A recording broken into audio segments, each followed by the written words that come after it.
El pensamiento estoico habla de que lo importante no es lo que nos sucede, sino el cómo lo afrontamos. Y es que el equilibrio entre cuerpo y mente, salud y enfermedad, es un camino constante hacia el autodescubrimiento.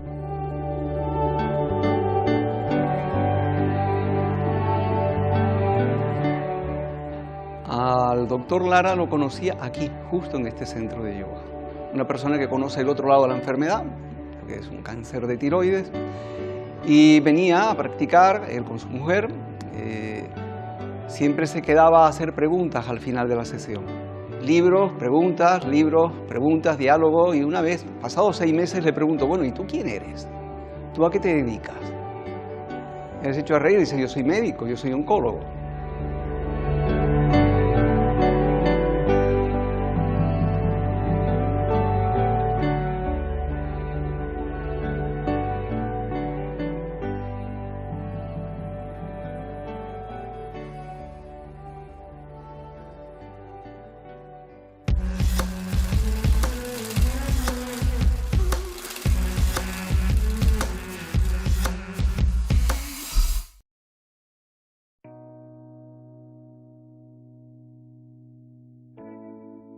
El miedo es la sensación de angustia provocada por la presencia de un peligro real o imaginario, un sentimiento que comparten muchos pacientes al conocer el diagnóstico de su enfermedad. Una enfermedad que le cambió la vida a nuestro invitado de hoy, el doctor Pedro Lara.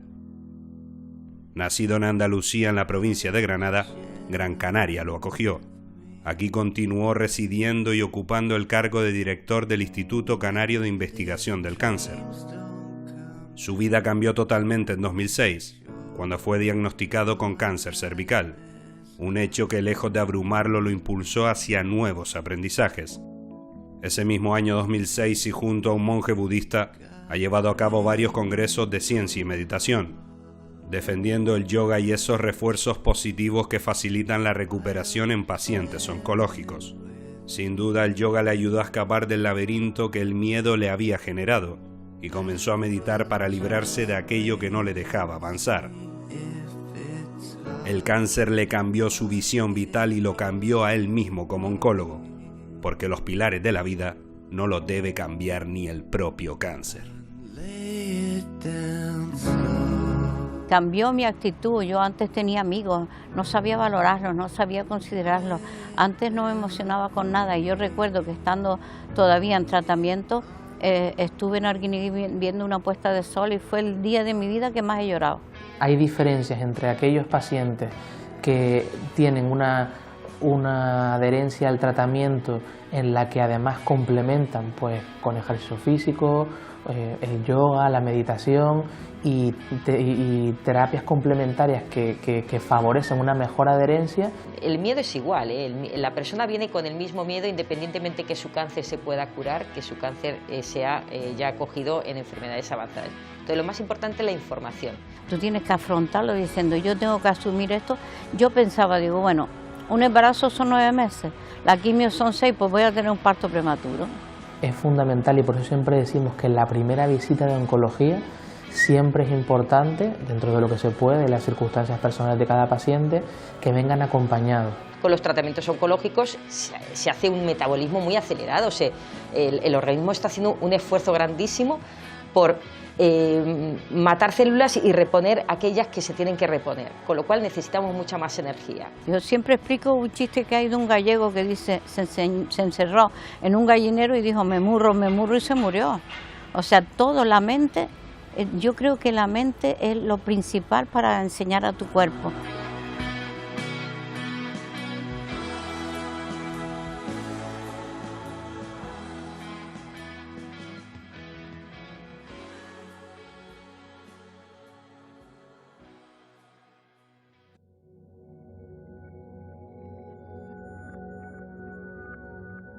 Don Pedro Lara, oncólogo, ¿por qué elige un médico la especialidad de oncología? Bueno, en el momento en que yo era estudiante de medicina hace ya 40 años en quinto de medicina, la oncología era un ámbito del conocimiento con poco desarrollo, con mucho para investigar, con mucho para ayudar y con una atracción especial para un joven estudiante que le gustaba los aspectos que empezaban a ser interesantes de la genética, de los nuevos tratamientos, etcétera. Yo iba para urólogo en Estados Unidos y mi jefe me dijo, bueno, pues un trabajo de cáncer de vejiga antes de irte, y ya me quedé en la oncología y ya para siempre, ¿no? Y hoy, 40 años después, ¿hablar de cáncer sigue siendo un tema tabú? No, yo creo que ya cada vez la sociedad va dándose cuenta que el cáncer ya hoy en día no es una enfermedad mortal. Lo que pasa es que la visión de la sociedad tarda un tiempo en cambiar. Nosotros tenemos todavía la visión, a lo mejor, de nuestros abuelos y nuestros padres de hace 30 años, que en el cáncer había, desgraciadamente, menos que hacer que ahora.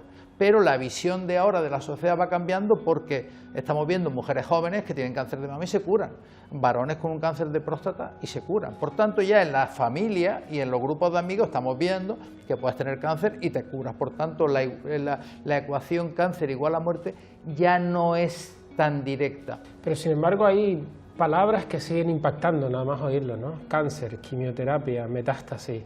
Son unas palabras que cuando se escuchan por primera vez en un diagnóstico, la persona no puede evitar sentirse paralizada. Por supuesto, por supuesto. Es verdad que la palabra cáncer no siempre va asociada a metástasis, por ejemplo, o no siempre va asociada a quimioterapia o a tratamientos mutilantes. Yo creo que hemos tenido un avance grandísimo. Yo creo que como ciudadano o como ser humano lo que nos pasa también es que estamos acostumbrados a asumir que la salud es un derecho que tenemos por gracia divina o no, pero que si se nos estropea, pues es como un fracaso. Y hoy en día el cáncer es importante, pero si se diagnostica o le dan a uno el diagnóstico de esclerosis múltiple o de otras enfermedades, también es más fácil.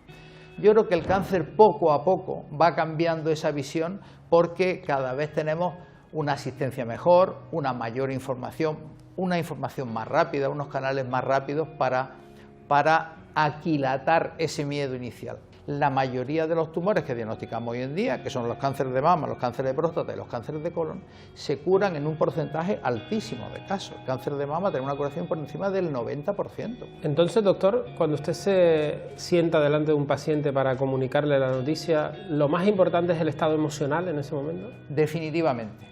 Yo suelo decir que hay pacientes que vienen con enfermedad avanzada, con síntomas, pero hoy en día, gracias a Dios, el 95% de las mujeres con cáncer de mama, de los varones con cáncer de próstata, de compañeros con cáncer de colon, vienen generalmente sin grandes molestias ni sin grandes síntomas. A ellos que le han hecho una prueba y le han diagnosticado un cáncer. Entonces, ellos no tienen un dolor físico en ese momento ni un síntoma grave que paliar. Lo que más grave que tienen es el impacto emocional en ellos y en su familia y en su entorno del diagnóstico de cáncer. Usted a lo largo de 40 años habrá enfrentado a todo tipo de pacientes y todo tipo de cáncer. ¿Qué ocurre realmente cuando se sienta delante de un paciente que sabe usted que no tiene cura? Bueno, yo creo que lo primero es que a los pacientes siempre hay que decir la verdad.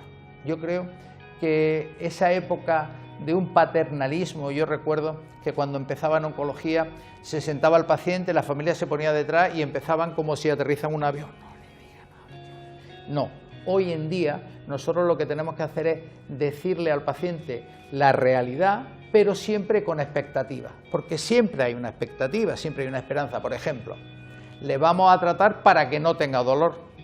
Le vamos a tratar para que usted pueda comer adecuadamente y no pierda peso. Es decir, yo creo que hay que centrar la expectativa en algo que sea real, pero no podemos engañar a un paciente. Un paciente en el cual sabemos que su tratamiento no va a conducir a la curación, no podemos decirle que ese tratamiento va a conducir a la curación, porque generamos una expectativa inalcanzable, falsa, y que no generan más que, en mi opinión, desconfianza entre el profesional y el paciente. Claro, lo que pasa son maneras de enfocar esa conversación de una forma distinta, ¿no? Cuando es un cáncer 100% curable que cuando no lo es.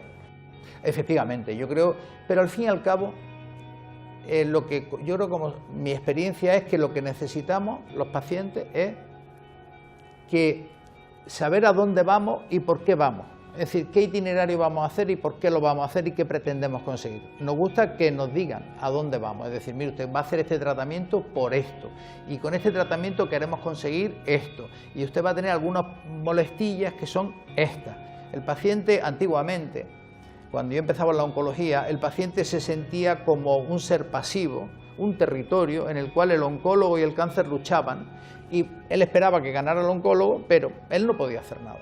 Hoy en día sabemos que el paciente puede hacer cosas por poner un terreno que sea hostil al cáncer, una buena alimentación, ejercicio físico, minimizar los estados de angustia y de ansiedad, mejorar el aspecto emocional y esas cosas que antes parecía que no podía hacer, hoy el paciente puede hacerlas, el paciente y su entorno. Por tanto, tal como yo enfoco mi práctica diaria, el paciente tiene que ser parte del equipo, el paciente y su entorno tienen que ser parte del equipo.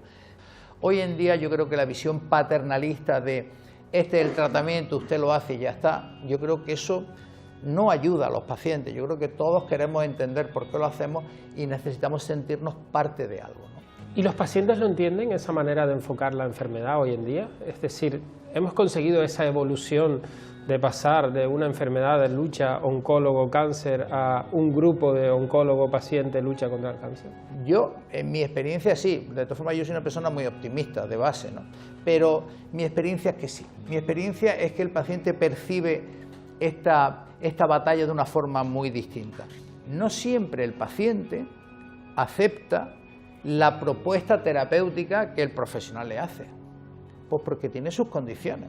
Y nosotros como médicos tenemos que no solo respetar, sino seguir acompañando a ese paciente. Yo creo que nosotros no podemos decir, bueno, pues si usted no hace lo que yo quiero, búsquese otro médico. No, nosotros somos su médico.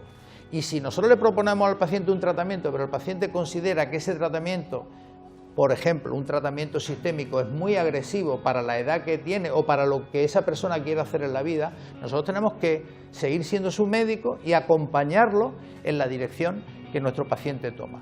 Porque nosotros no somos solo un proveedor de tratamiento, nosotros somos médicos, nosotros somos los que acompañamos al paciente en su devenir, mientras que el paciente quiera que nosotros le acompañemos. Por tanto, nosotros tenemos que adaptar las guías internacionales, los protocolos, los tenemos que adaptar a las circunstancias de cada persona. Y por eso es tan importante explicar, entender y formar un equipo.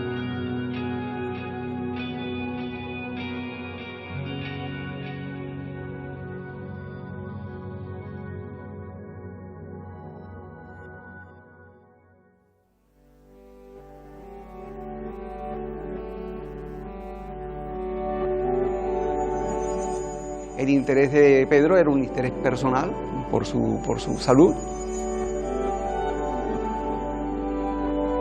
El yoga es una vía de transformación personal.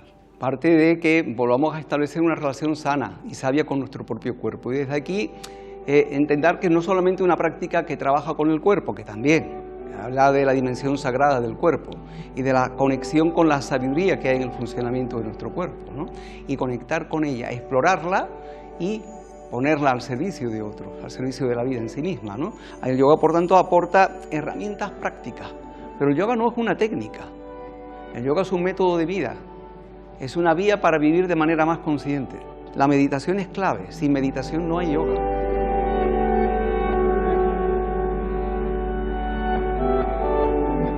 Pero la enfermedad nos para, y eso es algo enormemente importante, es terapéutico también, ¿no? Porque nos sitúa en el presente y observar qué tipo de relaciones estamos viviendo, cómo estamos viviendo, desde dónde nos encontramos con la enfermedad y desde dónde nos encontramos con quienes nos están acompañando.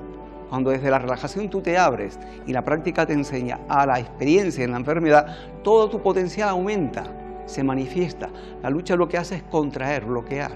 Cuando planteamos, porque no haces que tu organismo y tú se relacionen, se escuchen, se encuentren y a través de una práctica sosegada ese estado de salud vuelva al punto de equilibrio del cual no teníamos que haber partido, ¿no?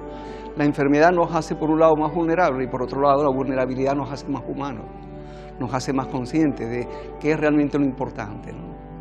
Y a veces es necesario parar para aprender a vivir. La enfermedad me tocó, me paró y amplió lo que es la visión y también el corazón.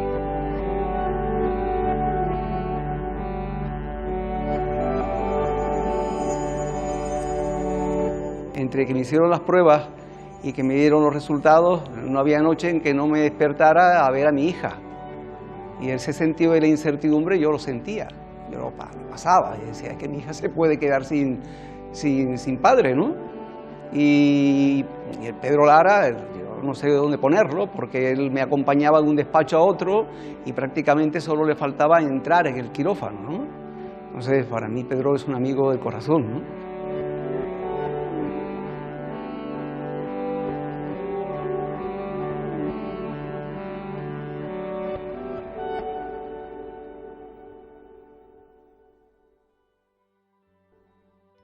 A lo largo de sus 40 años de profesión, que estaba hablando antes, ¿se ha encontrado con muchos casos milagros?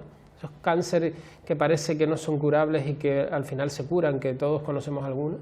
Bueno, yo sí, y además yo creo que esto es cuestión de cómo de mayor es uno. Es decir, a lo largo de 40 años pues he tenido casos realmente impresionantes y creo que son siempre casos donde coincide o hay un denominador común. Es una lucha decidida por parte del paciente a superar la enfermedad.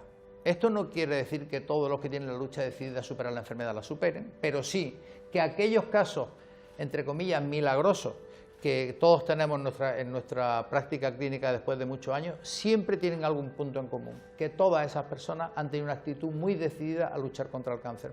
Yo creo que el paciente oncológico en situación avanzada tiene que tener un interés claro en superar la enfermedad. ¿Algún caso que usted recuerde con especial cariño de estos casos? Yo tengo con especial cariño dos casos. Uno, un muy amigo mío que con un cáncer de pulmón de los que en circunstancias anteriores hubiéramos digamos, esperado una expectativa de supervivencia a los 6 meses de un 10%, es decir, con una muy poca supervivencia, que vivió 5 años y medio y trabajó hasta 15 días antes de fallecer con un cáncer de pulmón avanzado, un tumor donde hemos tenido unos avances tremendos en los tratamientos y que estaba completamente volcado, como comentaba antes, en la nutrición y en mantener su carrera de guitarra profesional, aunque se dedicaba a otra cosa. Y otra paciente, Fuensanta, que está actualmente, que en el año 2015 con un cáncer de páncreas metastásico fue digamos, enviado a paliativo y empezamos un tratamiento de radioterapia con hipertermia, después se ha operado, todo esto en el ambiente de hospitales públicos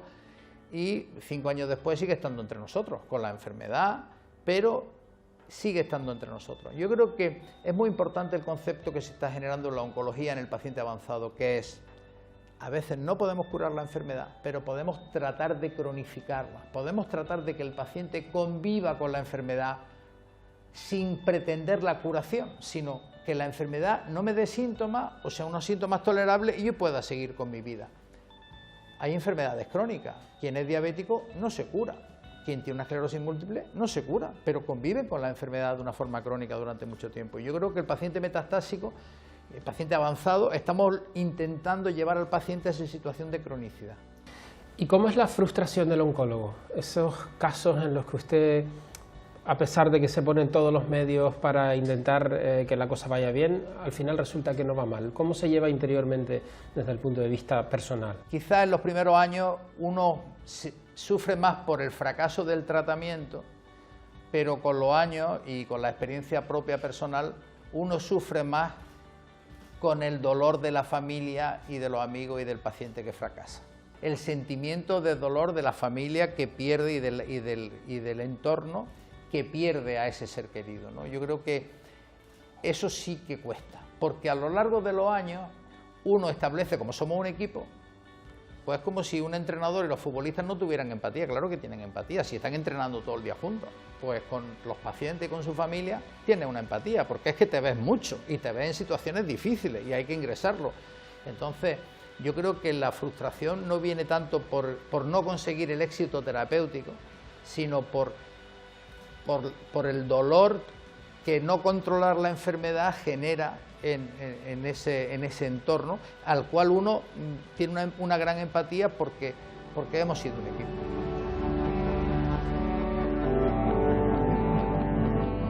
La forma de motivar al paciente para seguir determinados tratamientos de soporte es justificarles, el decirles las ventajas que va a obtener con esa práctica. Un ejercicio físico, el yoga, el mindfulness. La primera consecuencia de todo eso es que el paciente se olvida momentáneamente del problema que tiene y los niveles de estrés y de ansiedad bajan. Y de la importancia que tiene esto a la hora no solo de llevar el tratamiento de una forma mejor, sino también que minimizar la toxicidad y tener una menor sensación de enfermedad como tal, ¿no? Que si las pacientes hacen un programa de ejercicios frente a las que no lo hacen, mejora su calidad de vida, la paciente se encuentra mejor, pero no solamente eso, sino que disminuye el número de recaídas. De hecho, recientemente en el Congreso Europeo de Oncología, que se celebró aproximadamente hace un mes y medio, salió un estudio muy interesante en el que intentaban valorar cómo cambiaba la percepción del tratamiento y de la toxicidad en función de si los pacientes hacían ejercicio físico. El yoga y la meditación, al igual que cualquier otra técnica de relajación, son muy interesantes a la hora de asumir esta enfermedad. Y hay muchos estudios en los que van encaminados a poner en valor la importancia que tiene todas estas terapias complementarias. Entonces, bueno, yo creo que poquito a poco se van dando pasos. Todos hemos entendido que el tratamiento del cáncer no es solamente el tratamiento de quimioterapia, radioterapia, cirugía, sino que hay muchas más cosas y que estas terapias de soporte no curan, pero sí ayudan a que se cure el paciente. Usted no es un oncólogo al uso, lo digo porque usted verdaderamente conoce la enfermedad. En 2006 le detectaron un cáncer. A mí padecer cáncer, y espero estar bien de él después de 15 años, yo diría, y a lo mejor suena un poco, pero es de las mejores cosas que me han pasado en la vida. Doctor, usted, después de que le detectaran la enfermedad, descubrió el yoga, la espiritualidad. ¿Qué le ha ayudado?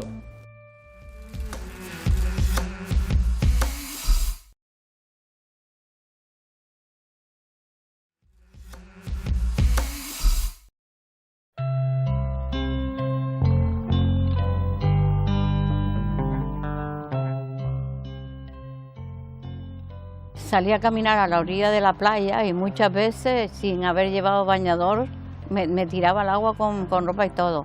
Y nadaba, y cuando salía pues ya estaba totalmente sedada de aquel pensamiento negativo, y todo era ver lo bonito que era el mundo, lo importante que era vivir. Y entonces yo decía, Dios, me dieron donde más me dolía. Yo creo que Pedro y yo siempre hemos sido unos grandes luchadores, nos hemos comprendido, nos hemos enfadado, nos hemos dicho las cosas a la cara. Él muchas veces me dice, eres una majadera, tiene que ser lo que tú digas, eres una cabezona, pero nos entendemos perfectamente. Y él pasó por 2 periodos. Yo sufrí mucho, sinceramente, porque yo tuve el cáncer primero que él, y él me ayudó mucho. Y cuando yo me enteré que él había tenido cáncer de tiroides, yo me derrumbé y hablé con él, me ofrecía todo lo que fuera, pero él estaba más fuerte que yo, si cabe.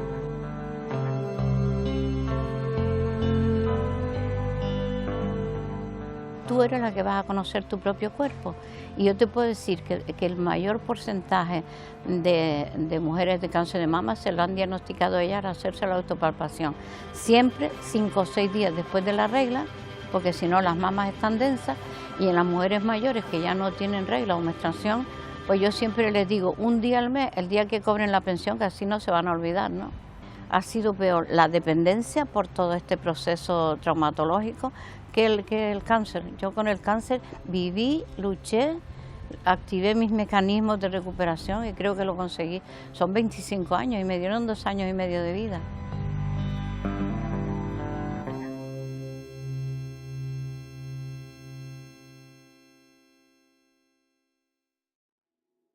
Usted no es un oncólogo al uso, lo digo porque usted verdaderamente conoce la enfermedad. En 2006 le detectaron un cáncer.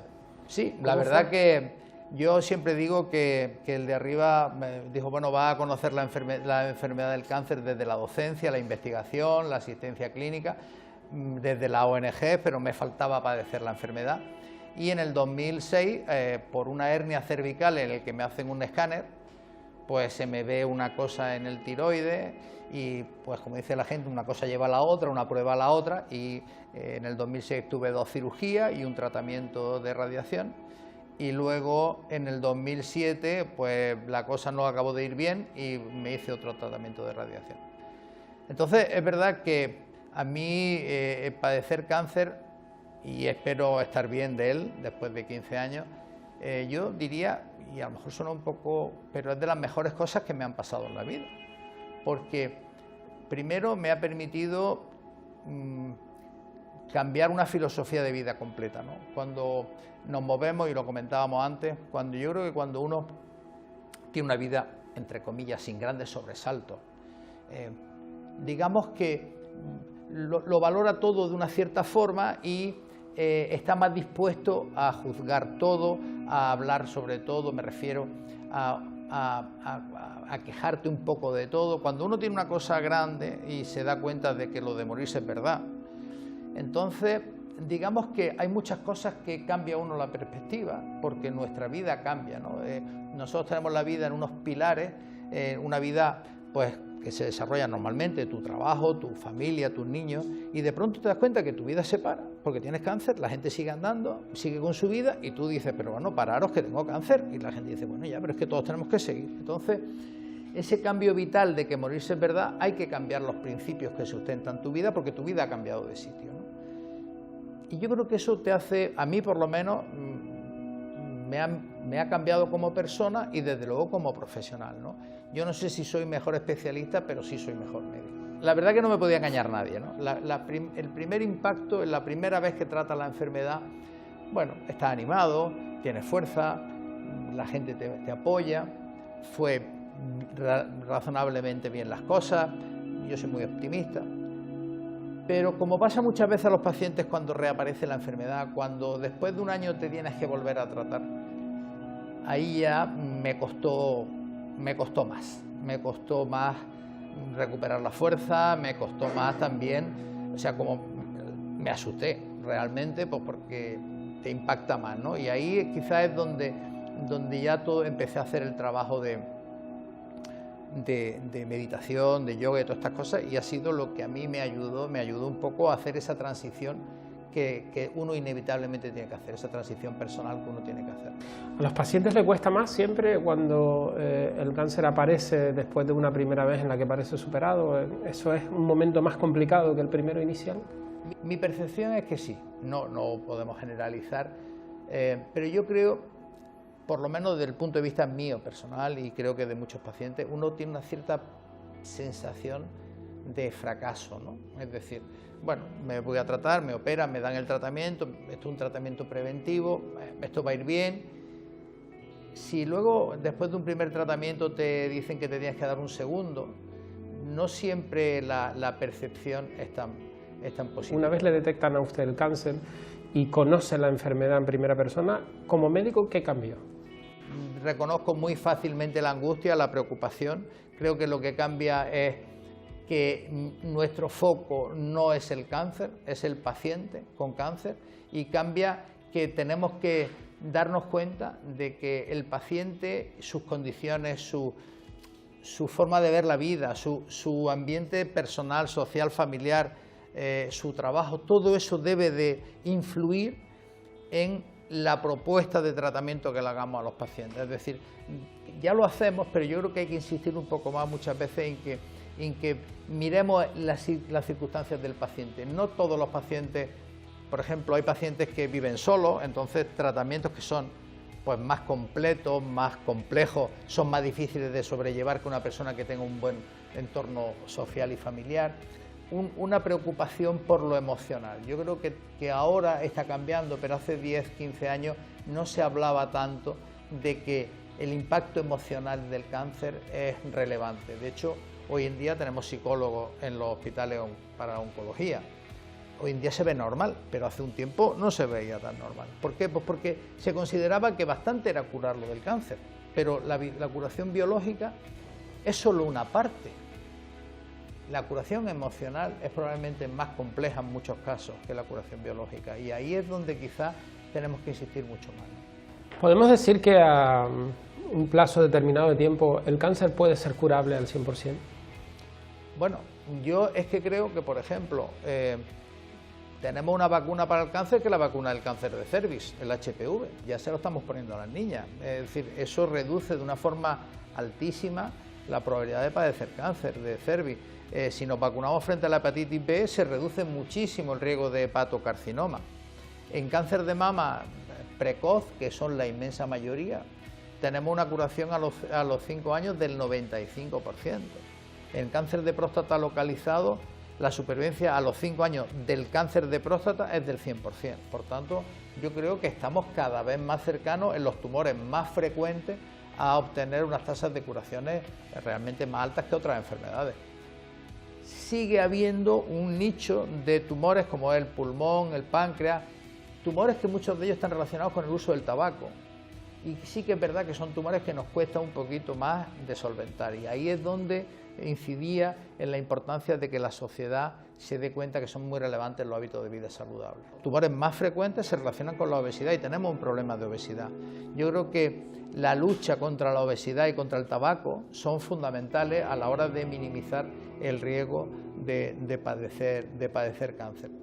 La enfermedad hay que prevenir que aparezca. Yo creo que es uno de los aspectos fundamentales de los cambios de vida saludable, hábitos de vida saludable en el cáncer, es evitar que aparezca, o por lo menos que si aparece, aparezca en el número menor de conciudadanos posible.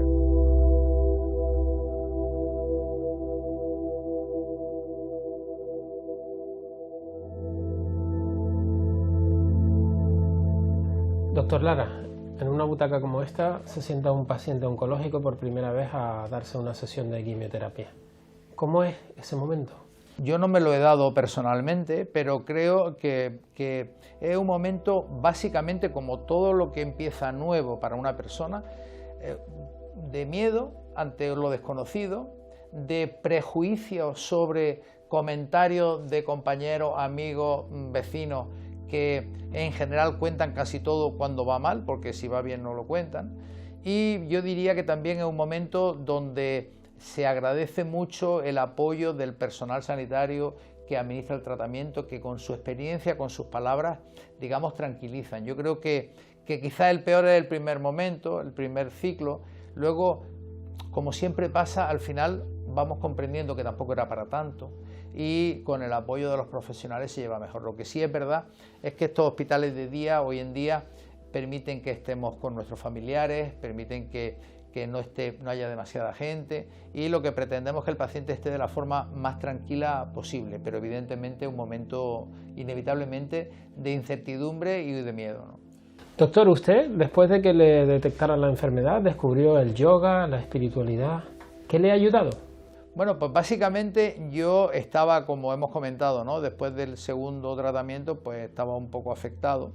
Y entonces una compañera que trabajaba en el laboratorio, una compañera joven que estaba empezando, me dijo que ella hacía yoga y nunca había estado. Y fui a un profesor, un monje budista, que es Alejandro Torrealba, del que seguimos juntos 15 años después, y empecé a hacer yoga con mi mujer. Entonces, para mí fue un aspecto importante, un poco por lo que hablábamos antes de la necesidad de desarrollar una estrategia que te ayude a combatir un poquito el miedo, la ansiedad, la angustia, la preocupación por el devenir vital, ¿no? Y yo creo que el yoga, junto con otras cosas que otras personas pueden hacer, te permite estar pendiente de lo que haces en ese momento. Porque yo creo que lo que nos pasa a todos es que cuando estamos preocupados, la cabeza nos da muchas vueltas y estamos en unos pensamientos repetitivos que no nos permite pensar en otra cosa, y solo sufrimos. Entonces, yo creo que cualquier cosa que nos haga pensar en algo y estar concentrados nos libera, por lo menos temporalmente, de esos pensamientos repetitivos. Entonces el yoga, igual que el mindfulness, igual que cualquier otra estrategia de la que hemos estado hablando, que nos permita, digamos, que la cabeza no nos machaque con esos pensamientos repetitivos, nos da un descanso y nos permite ir haciendo esa transición de la que hablábamos de una forma, digamos, más tranquila, porque esa transición personal de enfrentarse a una enfermedad grave hay que hacerla. ¿Y usted notó mejoría inmediatamente desde que empezó a hacer? Para mí, sí, para mí ha sido ya forma parte de mi vida, ¿no? Yo creo que ya no siempre hago la práctica física, digamos, con la asiduidad que me gustaría, por diversas razones, pero sí que es verdad que la meditación ha quedado, ¿no? Yo creo que la capacidad de poder dedicar un rato diario, para mí, los aviones, ¿no? Yo viajo bastante, entonces los aviones para mí se convierten en el sitio perfecto para meditar, ¿no? Y como dice alguien, bueno, ¿y te duermes? Bueno, pues si me duermo, pues bien también, ¿no? Entonces, para mí es fundamental poder digerir los malos tragos del día o las dificultades del día, poder digerirlas en una situación de cierta paz para tratar de coger un poco de distancia y no enfadarme tanto con lo que crees que te están fastidiando, y un poco siempre tratar de ponerte en el lugar del otro, porque al final yo creo que es muy importante comprender que siempre el otro tiene otro punto de vista, no juzgar. Yo creo que la filosofía oriental lo que te ayuda mucho es a no juzgar y a aceptar, ¿no? Yo creo que aceptar de buen grado lo que te va viniendo y tratar de no perder el rumbo de para qué estás en este mundo, te ha puesto el de arriba en este mundo, yo creo que es fundamental, ¿no? Oriente lleva siempre un paso por delante a Occidente en esto, ¿no? Bueno, yo creo que en cuanto a la filosofía, yo creo que Occidente, y esto es algo muy personal y habrá personas muy doctas que probablemente estén metiendo la pata, pero yo tengo la sensación que en Occidente estamos obligados a creer que podemos controlar nuestro entorno y que nuestro esfuerzo tiene que venir indefectiblemente asociado a un resultado. Y algunas veces ese resultado no llega, o no llega cuando nosotros queremos, y percibimos pues, una cierta desazón en nuestra sociedad. Clausuramos el sábado el sexto Congreso de Ciencia y Meditación, y comentábamos que en este país el 25% de las personas consumen ansiolíticos. Entonces, si tenemos una sociedad que necesita tomar medicinas para poder sobrevivir a la sociedad, algo tendremos que cambiar. Y yo creo que la base está en que esta sociedad nos dice, si lo que consigas depende de lo que te esfuerces. Y es verdad que hay que esforzarse, pero no siempre los resultados vienen asociados al esfuerzo. Y yo creo que la filosofía oriental trata de desacoplar, especialmente el taoísmo, trata de desagrupar un poquito el esfuerzo del resultado, ¿no? Yo creo que es bueno hacer cada uno de los días lo que tiene que hacer, y los resultados vienen unas veces y otras veces no vienen. Lo que pasa que es eso, ¿no? Cuando los resultados no vienen después del esfuerzo, llega la frustración. Efectivamente, yo creo que una de las cosas que creo que pasa, esto es una visión muy personal mía, es que muchas veces tendemos a pensar que si no conseguimos algo es porque no nos hemos esforzado demasiado o porque alguien ha impedido que lo que tenía que pasar pasara, ¿no? Y sin embargo, cuando los resultados nos llegan con muy poco esfuerzo, decimos qué bueno soy, qué bien lo he hecho, que es que soy un fiera. Yo creo que hay que un poco desacoplar. Yo creo que mi visión de la vida es que hay que hacer cada día lo que uno cree que tiene que hacer de la mejor forma posible, y los resultados llegarán si llegan, y si no llegan, pues Dios dirá, ¿no? Doctor Lara, muchísimas gracias por esta entrevista. Gracias a usted.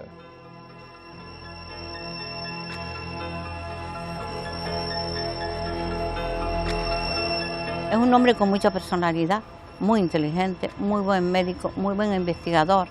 O sea, la gente aquí, tanto en el hospital Dr. Negrín como en el Pino, le tiene que valorar mucho lo que hizo por sacar adelante el servicio de radioterapia cuando estaba hundido. La sorpresa fue cuando a mí me ofrecieron trabajo aquí, en Las Palmas, y me dijeron, pues el que está allí, una de las personas que está, tú la conociste en el Congreso de Sevilla, es el doctor Pedro Lara.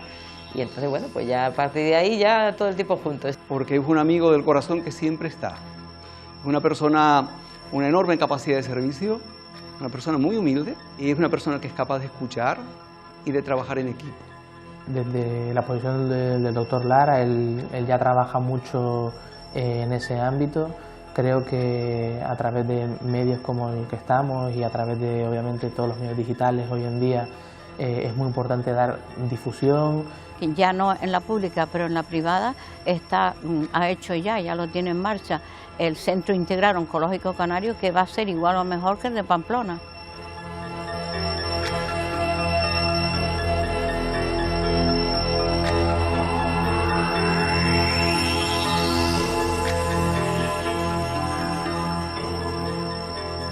Muy buenas, Pedro. Hola, ¿qué tal? Gracias por prestarte a este pequeño momento.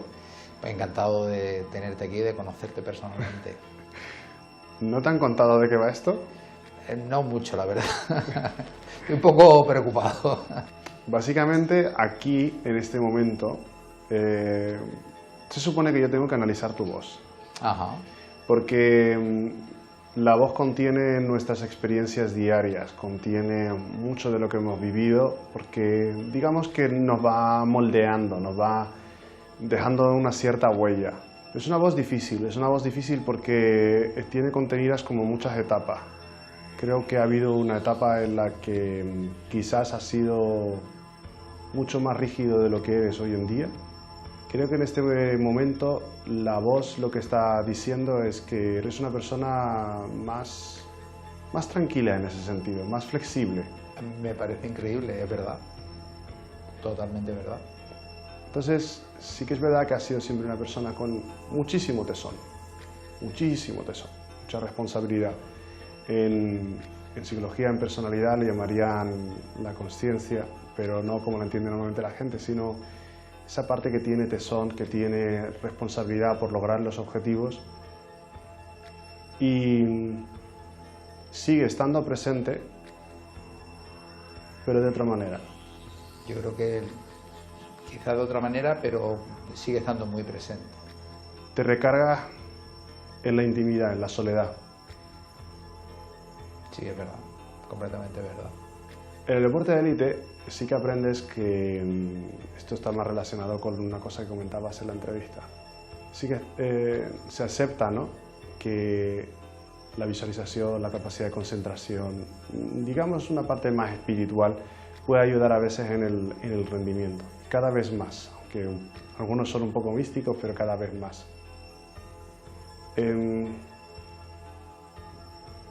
¿Por qué crees que la medicina todavía, o los profesionales todavía rehuyen esta parte? Yo creo que porque no se puede medir. Se dice que cuando cuidamos de los demás, cuando nos volcamos en los demás, es cuando nuestros problemas se relativizan o se minimizan, ¿no? Creo que en algún momento tuviste una época en la que tenías muchísimo estrés, mucho estrés, y eso ya no está tan presente. Yo creo que para mí mi enfermedad y mi cáncer y el cambio de actitud vital y lo que supone eso, y yo creo que utilizarlo como una oportunidad de crecimiento ha hecho que afronte las situaciones de la vida pues juzgando menos lo que me pasa y a los demás, y aprovechando y aceptando mucho mejor las circunstancias de la vida.